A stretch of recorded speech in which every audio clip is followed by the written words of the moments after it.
नमस्कार। हिंदी पीडिया चैनल में एक बार फिर से आप सभी का अभिनंदन। आज हम सभी कक्षा 8वीं के पाठ एक ध्वनि कविता का कवि परिचय, पाठ परिचय एवं भावार्थ के बारे में बात करेंगे। आइए सबसे पहले कवि परिचय की बात करते हैं। प्रस्तुत कविता के कवि सूर्यकांत त्रिपाठी निराला जी हैं, जिनका जन्म 1899 ईस्वी में रियासत, कहाँ की रियासत, मेदिनीपुरा रियासत मेदिनीपुरा जिला के महिषादल बंगाल में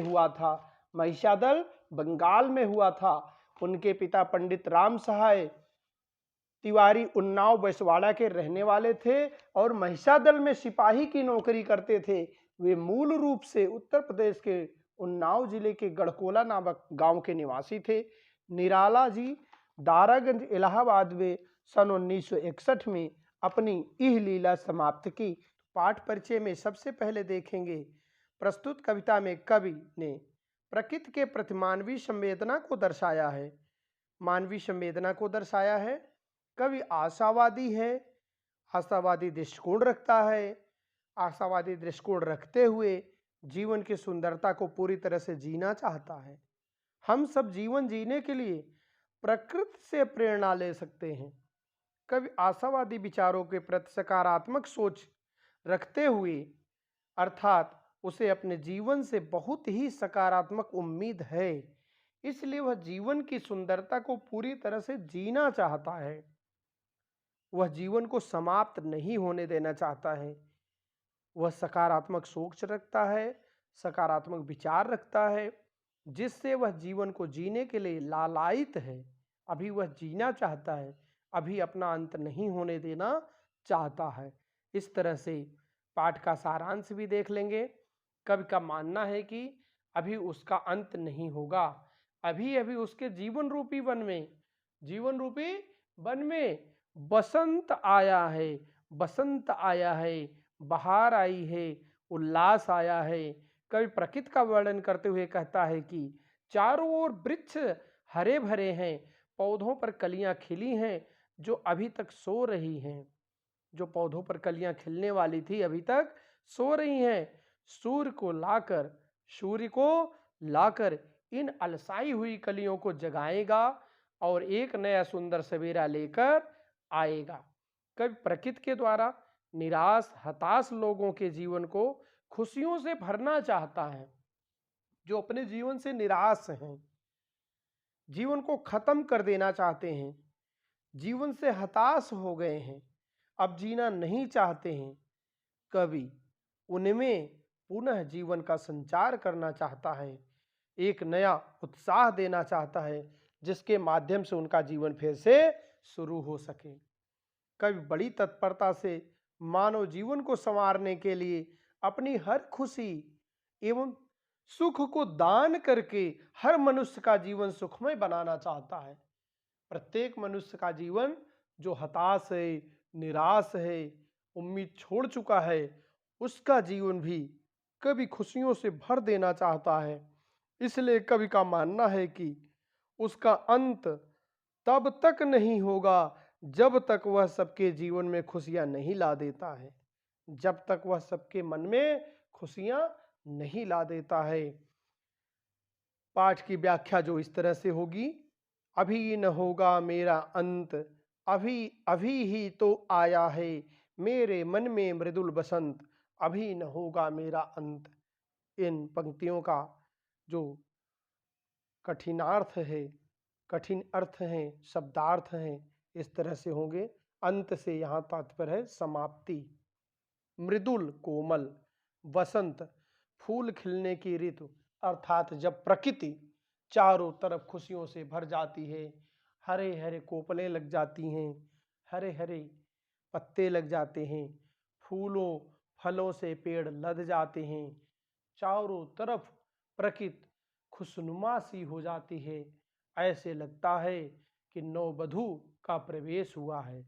ऐसी प्रकृति जब सज जाती है, ऐसी समय का वर्णन यहाँ किया जा रहा है।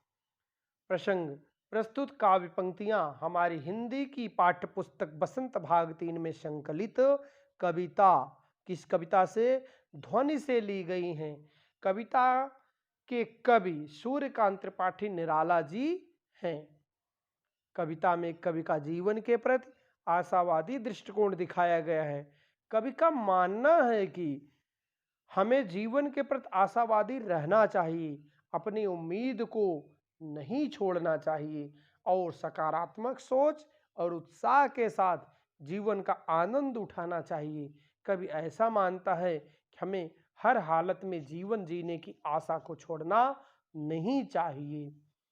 व्याख्या जो इस प्रकार से होगी, कवि का मानना है कि उसका अंत अभी नहीं होगा। क्यों नहीं होगा? क्योंकि अभी अभी कवि के जीवन के अमृत रूपी वन में बसंत रूपी उत्साह आया हुआ है, बसंत रूपी यौवन आया हुआ है। जब तक वे अपने उद्देश्य की पूर्ति नहीं कर लेता, तब तक उसका अंत नहीं हो सकता। अभी कवि के जीवन के अमृत रूपी वन में, अभी ही कवि के जीवन के अमृत रूपी वन में बसंत रूपी उत्साह आया है, बसंत रूपी उत्साह आया है। उसके जीवन के बसंत ऋतु में चारों तरफ फूलों की भरमार और उनकी खुशबू फैली हुई है, जो बहुत ही सुंदर लगती है। अतः अभी उसका अंत नहीं होगा, अभी तक उसका अंत नहीं होगा। हरे हरे ए पात, डालियां कलियां कोमल गात, मैं ही अपना स्वप्न मृदुल कर, फेरूंगा निर्दित कलियों पर, जगा एक प्रत्यूष मनोहर। इस तरह कवि की पंक्तियां हैं, कविता की पंक्तियां हैं, जो कवि कहना चाहता है। इसके माध्यम से इसके भावार्थ को देखते हैं कि कवि क्या इसमें कहना चाहता है। पात, यहाँ जो शब्द दिया गया है, हरे हरे ए पात, पात से यहाँ अर्थ है पत्ता। डालियां कोमल कलियां गात, गात जो होता है यहाँ अर्थ जो दिया गया है कोमल, गात शरीर, शरीर, गात का अर्थ है शरीर। मैं ही अपना स्वप्न मृदुल कर, स्वप्न यहाँ सपना, स्वप्न से लिया गया है, जो हम स्वप्न देखते हैं सपना। मृदुल कर हाथ जोड़कर, हाथ जोड़कर, मृदुल कर हाथ, मृदुल कोमल कर हाथ, मृदुल कोमल कर हाथ। तो कोमल हाथ, यहाँ मृदुल कर कोमल हाथ। कलियां, थोड़ी खिली कलियां, जो अभी फूल बनने वाली हैं, ऐसी कलियां जो अभी फूल नहीं बनी हैं, अभी बनने वाली हैं, उनको कलियां कहते हैं। इस तरह से इसके हम कठिनार्थ जो है देख चुके हैं। आइए, प्रत्युष भी एक शब्द है अंतिम पंक्तियों में, फेरूंगा निर्दित कलियों पर, जगह एक प्रत्युष मनोहर, प्रत्युष सवेरा, मनोहर सुंदर, मनोहर सुंदर, मनोहर क्या होगा? सुंदर। आप इस तरह से इसको देख सकते हैं, सुंदर, मनोहर सुंदर, अर्थात जो मन को सुंदर लगने वाला हो, जो मन को सुंदर लगने वाला हो वह मनोहर, जो मन को सुंदर लगने वाला हो, मन को आकर्षित करने वाला हो, मनोहर, मन को हरने वाला हो। इस तरह से मनोहर शब्द प्रयोग किया जाता है। आगे देखते हैं व्याख्या। व्याख्या, कवि प्रकृति का वर्णन करते हुए कहता है कि चारों ओर वृक्ष हरे भरे हैं, पौधों पर कलियां खिली हैं जो अभी तक सो रही हैं। वह कलियां खिली हैं, जो कलियां वहां लगी हैं, अभी तक वह सो रही हैं, अर्थात पूरी तरह से खिली नहीं हैं। कवि कहता है, मैं सूर्य को लाकर इन अलसाई कलियों को जगाऊंगा, मैं सूर्य को ले आऊंगा, सूर्य का उदय कराऊंगा, सूर्य सामने आएगा, जिसकी किरणों से इन अलसाई कलियों की नींद खुल जाएगी, अर्थात यह कलियां खिलकर फूल बन जाएंगी, यह कलियां फिर से खिलकर फूल बन जाएंगी, इनको जगाऊंगा। प्रस्तुत पंक्तियों के माध्यम से कवि यह भी कहना चाह रहा है कि निराश और जिंदगी से हारे लोगों को मैं जीवन दान दूंगा। कवि प्रकृति का वर्णन करते हुए कहता है कि चारों ओर वृक्ष हरे भरे हैं, पौधों पर कलियां खिली हैं जो अभी तक सो रही हैं। कवि कहता है, मैं सूर्य को लाकर इन अलसाई कलियों को जगाऊंगा, इन अलसाई कलियों को क्या करूंगा? जगाऊंगा। कवि के कहने का तात्पर्य यह है कि वह युवा पीढ़ी में नई प्रेरणा और उत्साह का संचार करना चाहता है और उन्हें जागृत करना चाहता है, उन्हें जागृत भी करना चाहता है। जिस प्रकार सूर्य के आने से प्रकृति में एक नया जोश और उत्साह छा जाता है और चारों ओर हरियाली, चारों ओर क्या होती है, हरियाली और फूलों की नई नई खुशबू फैल जाती है। पंक्तियों के माध्यम से कवि यह भी कहना चाह रहा है कि निराश व जिंदगी से हारे लोगों को मैं जीवन दान दूंगा। जिन लोगों को निराशा ने घेर लिया है, अर्थात वो हार मान चुके हैं जीवन से, मैं जो हार मान चुके हैं जीवन से, मैं उन लोगों के जीवन में बहार ला दूंगा, खुशियां ला दूंगा। जिस तरह से फूलों की बहार बसंत ऋतु में चारों ओर फैली हुई है, इसी तरह से मैं एक नया जीवन दूंगा निराश लोगों को, उन लोगों को मैं एक नया जीवन प्रदान करूंगा। इस तरह से अगली पंक्तियों पर चलते हैं। पुष्प से तंद्रालस लालसा खींच लूंगा मैं, अपने नव जीवन का अमृत सहर्ष सींच दूंगा मैं। द्वार दिखा दूंगा फिर उनको, द्वार दिखा दूंगा फिर उनको, है मेरे वे जहां अनंत, अभी न होगा मेरा अंत, अभी न होगा मेरा अंत। इस तरह से इन पंक्तियों का वो देखते हैं, शब्दार्थ देखते हैं। पुष्प पुष्प फूल फूल, पुष्प पुष्प फूल फूल, यहाँ फूल फूल लिखेंगे। तंद्रालस नींद से अलसाया हुआ, तंद्रालस नींद से अलसाया हुआ, नव नए अमृत सुधा सहर्ष खुशी के साथ, सींच सिंचाई, द्वार दरवाजा, द्वार क्या होगा, दरवाजा, अनंत जिसका कभी अंत न हो, अनंत, अंत खत्म या समाप्त, खत्म या समाप्त। इस तरह से इसकी व्याख्या देखते हैं। प्रस्तुत पद्यांश में कवि प्रकृति के द्वारा निराश और हताश लोगों के जीवन को खुशियों से भर देना चाहता है।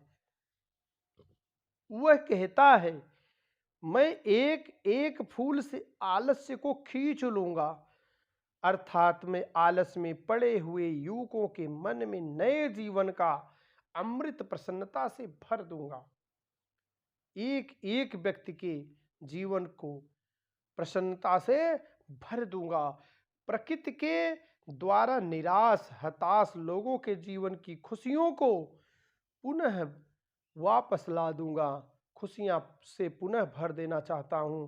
कब खुशी खुशी यह कार्य करना चाहता है और हर युवा के भीतर एक नया जोश भर देना चाहता है, उसके आलस को दूर कर देना चाहता है, उस पीढ़ी के, उस मानव के आलस को दूर कर देना चाहता है, जिससे प्रत्येक मानव सुखमय जीवन जी सके। अर्थात मनुष्य को जीवन जीने की कला सिखाना चाहता है। कवि मनुष्य को जीवन जीने की कला सिखाना चाहता है ताकि वे प्रसन्नता पूर्वक अपने जीवन में आए दुखों से पार हो सकें, दुखों का सामना कर सकें, दुखों का मुकाबला कर सकें और साहसपूर्ण जीवन जी सकें। इसका अर्थ यह होगा कि जीवन की वास्तविकताओं का जो आनंद उठाते हैं, खुशी खुशी हर मुश्किल से पार वही पाते हैं। उनका अंत कभी नहीं हो सकता, उनका अंत कभी नहीं हो सकता। जैसा लेखक यहाँ अपने आप को कह रहा है, अभी न होगा मेरा अंत। जो जीवन की वास्तविकता का आनंद उठाते हैं वही जीवन के अंत तक अपनी खुशियों को ले जा पाते हैं। उनका अंत कभी नहीं होता है, जैसा कि लेखक ने यहाँ कहा है। इस तरह से आज का वीडियो आपको कैसा लगा? वीडियो अच्छा लगा हो तो अपने दोस्तों में शेयर करें, लाइक करें, चैनल को सब्सक्राइब करें।